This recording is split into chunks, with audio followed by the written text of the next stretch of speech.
admitting that Donald Trump and his administration engaged in a quid pro quo with the Ukrainian government in order to dig up dirt on Trump's political opponent, Joe Biden. The Trump administration and other conservatives appear to be turning on him, and it's delightful.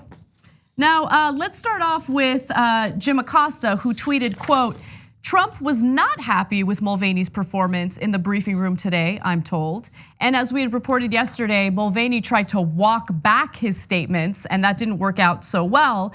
But I also want to just quickly go to what Mulvaney said specifically, and then we're gonna go to Kevin McCarthy's ridiculous defense of Mulvaney. Take a look. That he also mentioned to me in the past the corruption related to the DNC server? Absolutely, no question about that. But that's it, and that's why we held up the money. Now, there was a report. So the demand for an investigation into the Democrats was part of the reason that he ordered to withhold funding to Ukraine. The look back to what happened in 2016 certainly was part of the thing that he was worried about in corruption with that nation. And that is absolutely appropriate. But to be clear, what you just described is a quid pro quo. It is funding will not flow unless the investigation into the Democratic server happen as well. We do that all the time with foreign policy. We were holding up money at the same time for what was it? The Northern Triangle countries. So it's clear he confessed to a quid pro quo. I mean, it's as clear as day, right? So with that said, here's Kevin McCarthy trying to clean up some of the damage. I think you saw Mick Mulvaney clarify his statement. He said, let me be clear, there was absolutely no quid pro quo between Ukraine military aid and any investigation into the 2016 election. One of your own members said of Mr. Mulvaney's statement, this isn't an etch-a-sketch. You cannot go and revise what you say in front of the cameras and say, oh, actually, I meant the opposite. No, I think what he clarified in his statement was very clear. Mick Mulvaney said one thing in the press conference and the exact opposite in his statement. So which one do you believe? I think Mick Mulvaney clarified his statement to be very clear. I take Mick Mulvaney at his word for clarification. I clarified my statement so I could be clear. Yeah, no, my favorite, I didn't see who asked that last question, but great job by that reporter. Which Mick Mulvaney do you believe? So good. And just to add to the growing list of people on the right who are turning on Mulvaney, you have Sean Hannity on his radio show. Here's what he had to say about the situation. I just think half these people, Republicans too, what is Mulvaney even talking about? I just think he's dumb. I really do. I don't even think he knows what he's talking about. That's my take on it. This is why I think some of these people are so stupid. Read the transcript. We don't need a whistleblower.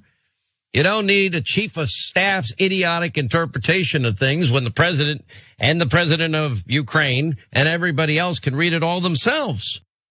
Okay, so Hannity now, based on what he said about Mulvaney, okay, the acting chief of staff for Donald Trump has to concede that Trump lied. He lied when he said this. I know the best people. I know the best managers. I know the best deal makers. We're gonna make America great again. We're gonna use our best people. We can do it because the people are so amazing. I want the best people, but the cabinet, we're gonna have all the best people. We're gonna find out who they are. So we're gonna get the best people, but we're gonna use our best people. We need to get the best and the finest. We're gonna deliver. We're gonna get the best people in the world. We're gonna have the best people in the world. You gotta pick the best people. Wow. He fires them at seems to be a pace of about one a week. So if they're the best people, why does he have to keep on firing them at an unprecedented pace? So look, that was funny that Hannity saying, well, his chief of staff's an idiot. Apparently not the best people.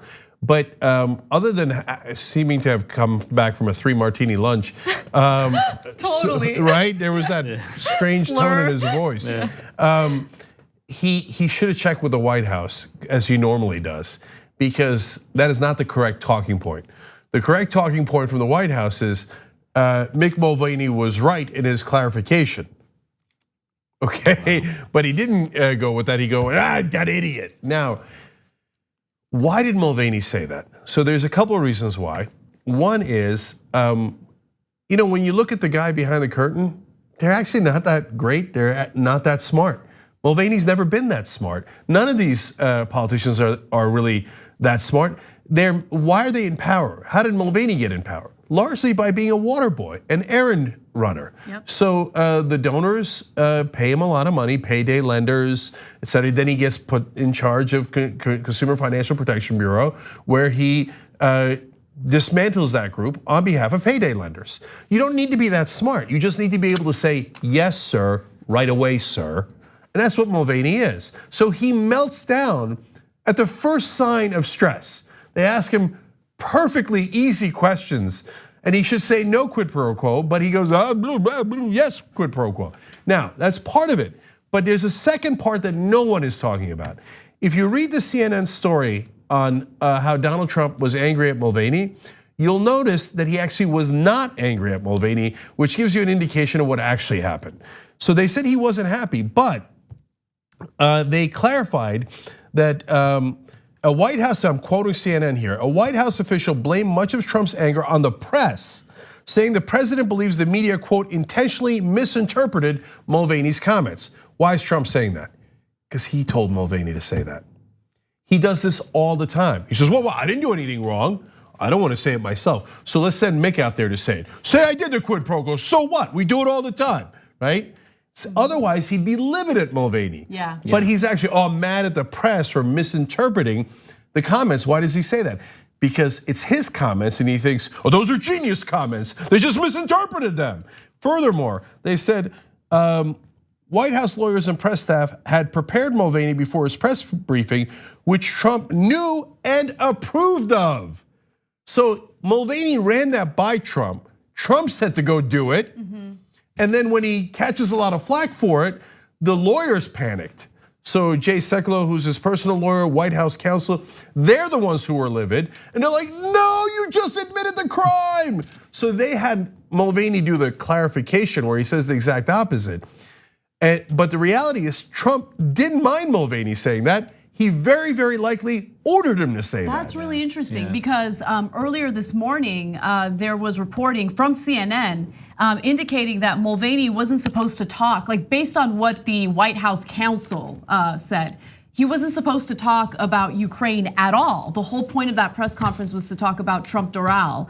And then he got questions about Ukraine, obviously. So it seems like, as always, like no one in the White House is really talking to one another. No, absolutely not. Yeah. And it's just yet another episode of the novella or soap opera that we're seeing right in front of us. I mean, we don't know when Trump says, I hire the best people, like what does he mean by best people? Best at what? Best at following my orders, it seems like, or best at just sort of not being in my way.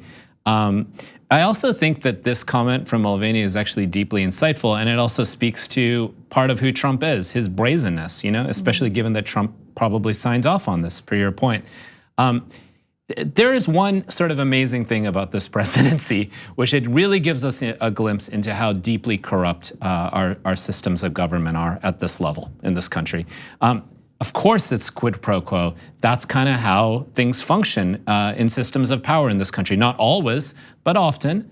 And it's just incredible that we have all this indignation at what's occurred when it's just now clear in plain light. Ramesh, that's such a great point, because one of the things that the establishment is mad at Trump for is not so much that he's doing these acts of corruption, it's that he's doing them so brazenly and stupidly and out in the open. Hey, knucklehead, we're supposed to do that in coded terms. We're supposed to have all of our family members get contracts, but not actually say, hey, give the guy the contract for this. We're supposed to do the corruption, but we're not supposed to admit the corruption. And we're supposed to couch the corruption in legal terms, but Trump is too stupid to follow those rules. So he just brazenly says it. And so, oh yeah, of course, I asked for a political favor.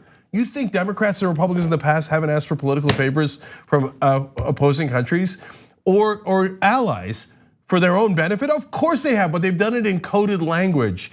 You think that the Saudis gave all that money to the Clinton Foundation because they really cared about women's rights across the world and healthcare across the world? No, of course they were buying influence, but they did it in a way that was legally acceptable and is totally fine and dandy with the establishment.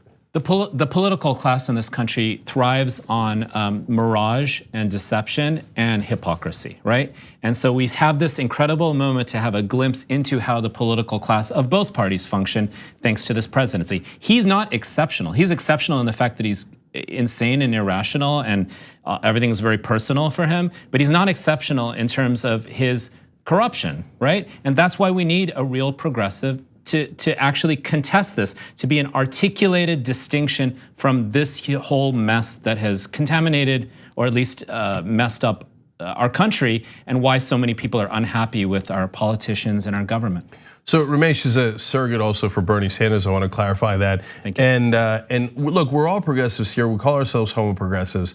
And so the distinction between us and the right wing is that, and the establishment, those are the three different camps in my opinion.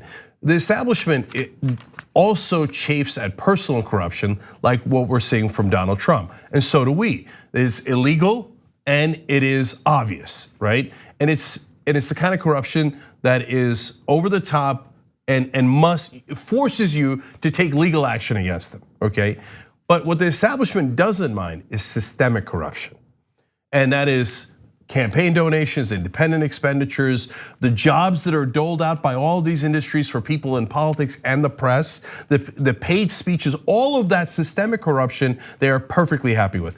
Ironically, that's what unites the left and the right, because we can't stand that systemic corruption.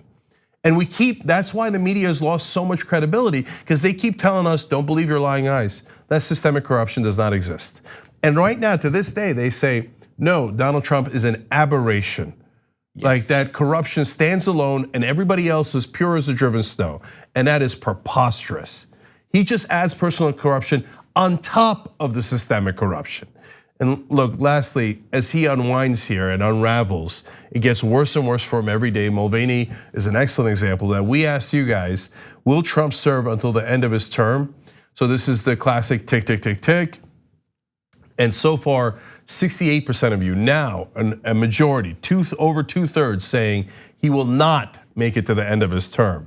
Back then, back when it was first said, it was considered outrageous. Now, mind you, of course, this is our audience, so of course they're more likely to believe me, who's been saying for a long time, I'm not Trump. I don't think it's a scientific poll, but it is interesting that you guys have moved significantly towards he's not even going to finish the term. So that's where we're at, but you can keep on voting, tyt.com/theend. We do it because we care about what you think, and I was curious where you stood. I might have guessed that it might have been around 55-45 that you would think that he wouldn't finish his term today.